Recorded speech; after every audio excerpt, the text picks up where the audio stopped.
A long time ago, in the village of Umuoha, when the world was changing and new ideas were clashing with old traditions, a girl was born into the family of Papa Obinna, who already had a son, and with the coming of a girl child, they felt happy and fulfilled. They named her Adora, and from the moment she could talk, it was clear that she was different. Papa Obinna was a man shaped by both war and wisdom. He had fought in battles that left scars not just on his body but in his heart. He has seen ignorance destroy lives and believed that education was a weapon stronger than any gun. Most men in Umuoha thought learning was for boys alone. Girls were taught how to cook, clean, and prepare for marriage. But Papa Obinna saw something unusual in his daughter. Even as a child, she had a mind sharper than a warrior's blade. "Papa, why does the moon follow us when we walk at night?" she asked when she was just 5. "Papa, why do people fear the white man's book?" She was 6 when she picked up her father's charcoal and started drawing shapes on the ground. By 7, she could already recite numbers and words from the British books the missionaries had left behind. When the British missionary built a small school in Umuoha, the elders said it was for boys only. Girls belong in the kitchen, they insisted. But Papa Obinna refused to listen. "Adora, my daughter, will go to school," he said firmly. The elders laughed. "A girl, what will she even do with book knowledge? Can it cook soup? Can it even pound yam?" they said, laughing. Papa Obinna did not argue. The next day, he held Adora's hand and took her to the school himself. She was the only girl among the boys. At first, the boys teased her. They called her Nwammo, the spirit child, because she understood lesson faster than anyone else. But Adora did not cry. She did not run away. Instead, she studied harder. By the time she was 10, she was already helping her teacher explain difficult lessons to others. Some people in the village mocked her father. "You are wasting money on a girl," they said. But when Adora spoke, even the elders listened. At 14, she won a scholarship to study in the big city. Papa Obinna did not hesitate. He sent her away to learn. In the city, Adora faced many challenges. Some people laughed at her because she was a village girl. Others tried to make her feel small because she was a girl who wanted to learn. But she did not bend. When boys tried to cheat her during exam, she reported them boldly. When a teacher once told her that girls should study only soft subjects, she challenged him with knowledge. She studied medicine because she saw how sickness killed people in her village. Women died during childbirth, children died from small wounds, and so she studied medicine to be able to save lives. By the time she was 23, she became the first female doctor from Umuoha. She returned home, dressed in simple but clean clothes, her beauty shining like the morning sun. The village could not believe it. A girl who had gone to school and still returned to them, they asked. She was not proud, not arrogant. Instead, she began to teach the small children who wanted to learn. Papa Obinna and Adora were more than father and daughter. They were best friends. She sat with him in the evenings, listening to his war stories. She held his hands and thanked him for believing in her when no one else did. "Papa, I will make you proud," she would always say. "Ma Ada, you already have," he would reply. But not everyone was pleased with Adora's success. Mama Adora loved her daughter, but she did not understand her.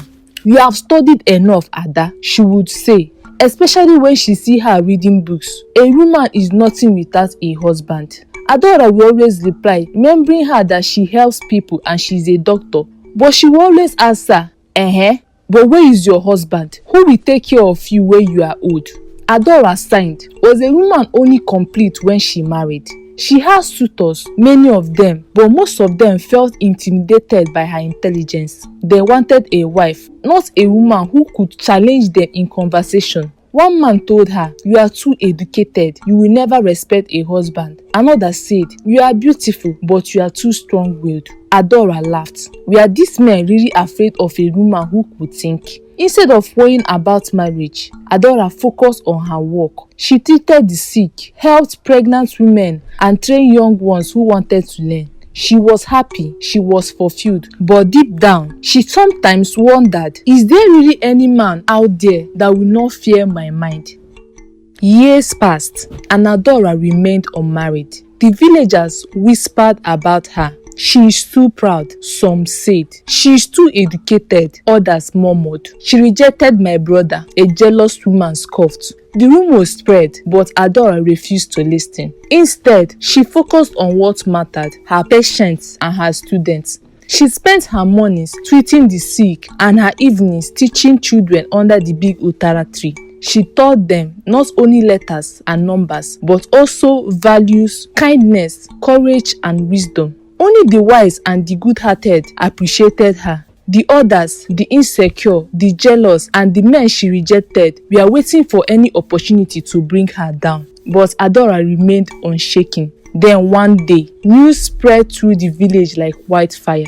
A message had come from the palace of Eze Umoha that foreigners from the east had written to the king, seeking permission to visit their land. These men were Korean merchants and herbal medicine researchers. They wished to study the village powerful medicinal herbs in the hope of curing diseases. The king, curious and open-minded, had granted them permission. The villagers buzzed with excitement. Strangers were coming. Who were they? What did they look like? Were they dangerous? They asked, curious.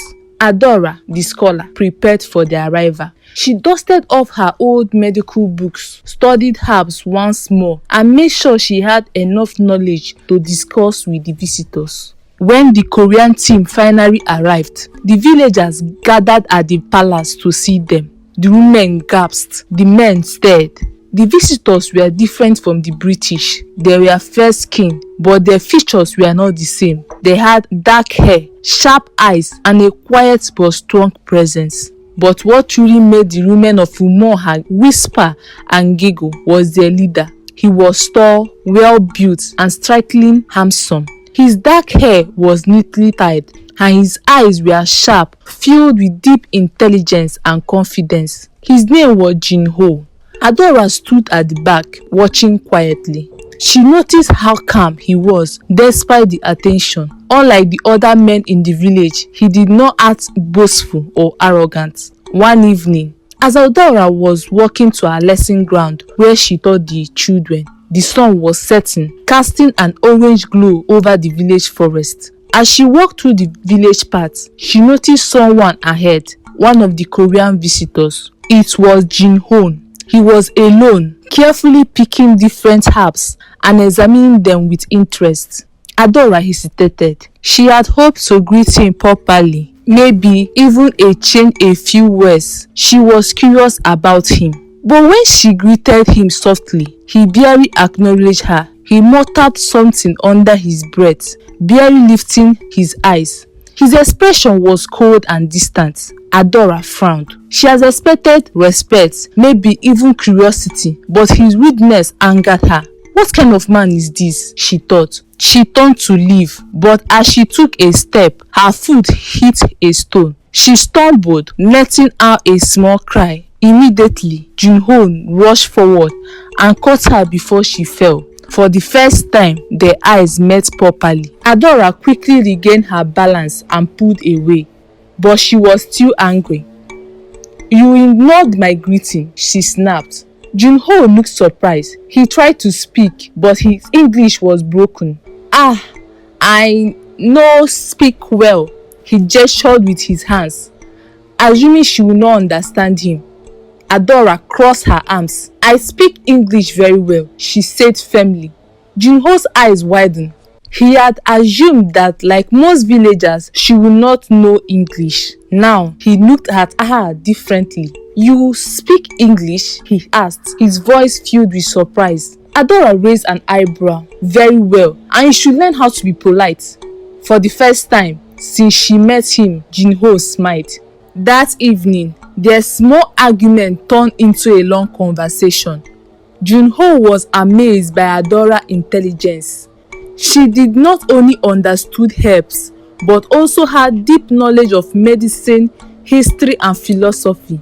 She in turn was shocked, and for the first time, she had met a man who was not intimidated by her mind. Instead, he enjoyed her company. From that day on, Jin-hon sought her out. He waited by the same path in the evenings, hoping to see her. Soon, he even started helping her teach the children. The villagers watched, the women whispered, the men were confused. And Adora, for the first time, she felt something she had never felt before, a connection she could not explain. As days passed, Adora and Jin-hon grew closer and closer. Their friendship deepened as they walked side by side, gathering herbs and studying their healing properties. Adora, with her sharp mind and vast knowledge, quickly became an invaluable asset to Jin-hon and his team. She did not just help them with their research, she became a pillar of support. No matter how challenging the work got, Adora was always there, offering solutions, encouragement, and hope. The team admired her dedication, and Jin-ho in particular could not help but notice how effortless she worked with the group. Her humility, her intelligence, and her ability to bring out the best in others made her a natural leader. But there was something else. As days passed, Jin-ho found himself attracted to Adora in a way he could not explain. It wasn't just about her beauty, though she was stunning, but it was her strength, her mind, and the way she carried herself that attracted him to her. Every moment spent with her felt natural, like they had always known each other. Adora too could not deny the growing feelings she had for him. She had never imagined loving someone like this, especially not someone from another land. Yet, every time Jin-ho smiled at her, her heart would race. But Adora was the practical woman. She tried to push her feelings away. She was afraid that one day Jin-ho would leave, that their love was something that could never truly be. She felt that their worlds were too different and that her heart would be broken. Still, the bond between them deepened. During the tough days of research, when the team hit dead ends and frustration grew, it was Adora who found solutions. She would suggest new approaches, and Jin-hon, exhausted and frustrated, would listen. His mood would lift whenever she spoke, and the team could not help but notice. And they always teased him about that, but he would laugh it off. But deep down, he knew it was true. Adora made him feel like he could take on the whole world. And so, one night, as the team walked late into the evening, they decided to take a break under the open sky. The moon was bright, and the soft breeze lustened the trees. As the group sat in the cool grass, laughing and talking, Adora and Jin-hon sat a little apart from the group, talking in soft voices. The moonlight made Adora's face glow, and Jin-hon could not take his eyes off her. He had tried to keep his feelings hidden, but they were growing too strong to ignore. Finally, unable to control himself any longer, Jin-hon leaned forward and kissed her gently, but with all the longing he had kept inside. Adora froze. Her heart raced. She wanted to pull away, to stop this before things went too far, but she could not. The kiss was everything she had never expected, and it left her breathless. When they finally pulled away, Jin-ho's eyes were filled with hope and anticipation. Adora, he whispered, I care for you more than I can explain. Adora, still dazed, looked at him with a mist of emotions. Her heart wanted this, but her mind screamed at her to stop. She feared the day he would leave her for his homeland. This love seemed impossible, she said to herself. I care for you too, she admitted quietly. But I am afraid. I'm afraid of what could happen. You will leave one day, and I will be left behind. Jin-ho took her hand in his. I won't leave you. I will make this work. We can be together no matter the distance. Adora wanted to believe him, but the thought of leaving her family and her home seemed so overwhelming. She was torn, not knowing what her heart truly wanted, or if it was worth the risk. But in that moment, under the quiet moon, she realized that for the first time in her life, she did not want to run away from love. When Adora and Jin-ho's relationship grew, there was someone who was not happy at all. Princess Ifechi was the daughter of the king and had always disliked Adora. She had grown up watching her be the talk of the village, admired for her beauty, her brains and success, while she herself had never been able to win the attention she craved for.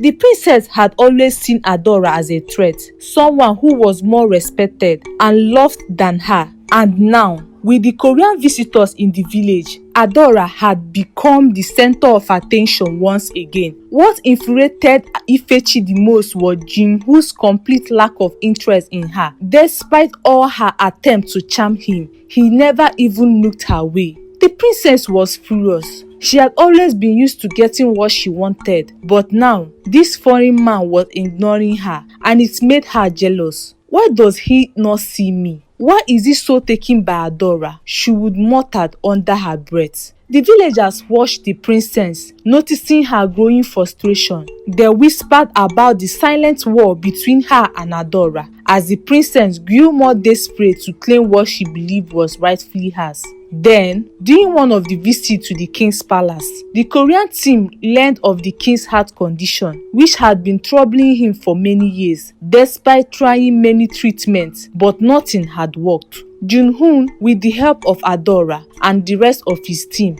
found a herbal remedy that worked wonders on the king's condition. Within days, the king felt better and his pain was gone. The king was overjoyed and grateful. He showered them with gifts and blessings, thankful for their help. But Princess Ifechi could not stand seeing the foreigners and Adora being praised while she was ignored. She had been planning her next move, that she would never let Adora win. She was going to make sure Jin-hon would be hers, and she would stop at nothing to get him. Months later, the villagers started noticing great transformation in their village. What began as skepticism turned into admiration as the Korean visitors, in gratitude for the hospitality they received, built a well-equipped clinic for the villagers. Adora at the helm, managing the clinic with skill and passion. People no longer saw education as a waste for women. Fathers who once scoffed at the idea of training their daughters in school now proudly sent their girls to learn. All thanks to the girl they once pitied, a girl who had become the village pride. Adora's father, once ridiculed for his decision, now sat among the most expected elders. He was no longer just a man who had sent his daughter to school, he was now the father of the village first doctor. His name was spoken with reverence, and his wisdom sought in matters beyond his household. Neighboring villages traveled far and wide to seek treatment at the clinic, and under Adora's guidance, more young men and women were trained to follow in her footsteps. But amidst all this success, one man watched her with quiet admiration. The Korean team leader, Jin-hon, has always sought for a woman who was different, a woman who shared his vision, his passion, and his dream. And in Adora, he had found all of that and more. What others saw as a rejected spinster, he saw as the woman he had waited for all his life. One evening, as the golden sun melted into the horizon, he led Adora to the very spot when they had first met. And with a heart full of love and certainty, he took her hands in his and spoke, "Adora, you are my biggest treasure. With you by my side, I know we can achieve so much more, not just here, but across the world. Will you be my wife?" In response, Adora leaned in and kissed him, her heart swelling with emotion too strong for words. She loved him, of that she was sure, but marriage, that was a step she needed to think about, and she asked him to give her time to think about his proposal, which he obliged. With her father's wisdom guiding her, she took her time. Her father, having observed the Korean leader's genuine affection, gave his blessing without hesitation. "You are not like any other," he told Adora. "You were meant to break records, and this is just one of them." With his words giving her courage, she finally said yes. The team rejoiced, and as Adora learned her fiancé language and culture, she taught him her own too. It was a beautiful union of two worlds, until the news of their engagement reached the ears of Princess Ifechi. Seeing an opportunity to strike, the princess turned to the one person who could stop the marriage, her father, the king. She played on his love for her, twisting his emotions until he stood firm in his decision. When the Korean leader and Adora's father came to the palace to formally seek his blessings, he refused. A foreigner cannot marry a woman as valuable as Adora, he declared. But Adora's father refused to agree. She is my daughter, and her choice is mine to honor, and I will do that no matter what anyone thinks. This left the king frustrated. The princess, relentless in her schemes, urged her father to take drastic action. The down crier announced that such a marriage will not be allowed. Whispers spread like wildfire. Some villagers were against it, some were in favor, and a few who held grudges against Adora rejoiced at the new law. However, the king had underestimated the wisdom of his elders. The council, made up of the village's most respected men, challenged his decree. There is no law forbidding this marriage, they reminded him. Let her marry the man she loves, they all said. Frustrated and unwilling to let go, the princess devised one final trick. She convinced the king to give the Korean leader an impossible choice. He could either forfeit all his research and medicinal discovery in exchange for Adora's hand in marriage, or he could take his work and leave her behind. What she did not expect, however, was his unwavering love for Adora. He had come to their land in pursuit of knowledge, but he has found something even greater. In front of the entire village, he declared, "She is the only treasure I need. With her, my team and I will achieve far more than just medicine. We are going to change lives." The king, unwilling to disappoint his daughter, turned to Adora with one last challenge. "Choose your people or this man." For a moment, the village held his breath, but Adora's heart already knew the answer. Her mother's tearful joy, her father's wisdom, and even her brother's words guided her decision. "I choose love," she said boldly. The princess was so furious. The king already knew he had lost, yet his pride would not let him surrender so easily. And with that, he banished them both. "You have 2 days to wed and leave this land," he ordered. And so, in a quiet yet beautiful ceremony, Adora and the love of her life were married. Before leaving, she ensured the clinic was left in capable hands. To the children she had taught, she gave words of encouragement, reminding them of their strength and potential. To her family, she vowed, "I will never forget where I come from and will always visit." As they prepared to sail away, a messenger arrived with a gift. It was a small wounded bird, and inside was a letter from the king. "Forgive me. I let my daughter's insecurity cloud my judgment. I only wanted to protect her, but in doing so, I failed to see what was right. Go in peace. I return to you what was taken, and I promise that the banishment will not last forever." Alongside the letter were all the research documents and medicinal help that had been seized. The team rejoiced, and Adora, reading the king's words, knew in her heart that one day she would return. Years passed, and true to his word, the king lifted the banishment after Princess Ifechi finally found love and healed from her insecurities. Adora and her husband became world-renowned medical pioneers, sought after for their brilliance and compassion. She never forgot her roots, always sending letters, gifts, and medical supplies back home.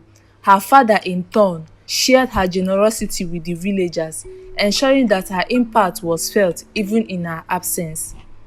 And so, what started as a love of rejection became one of love, courage, and destiny fulfilled. The moral lesson of this story is that true love is not just about finding someone, it's about choosing them, even when the world stands in the way. And true greatness is not just about achieving success, but ensuring that others rise with you. And that, my dear viewers, is the story of Adora, the girl who defied expectation, followed her heart, and left a legacy that will never be forgotten. If you enjoyed this story, don't forget to like, comment, and subscribe. Let me know in the comment section if you love to hear more stories like this. Until next time, keep believing in love and chasing your dream. And don't forget, I still remain your favorite girl, Onyechi, all the way from Nigeria. Thank you and bye-bye.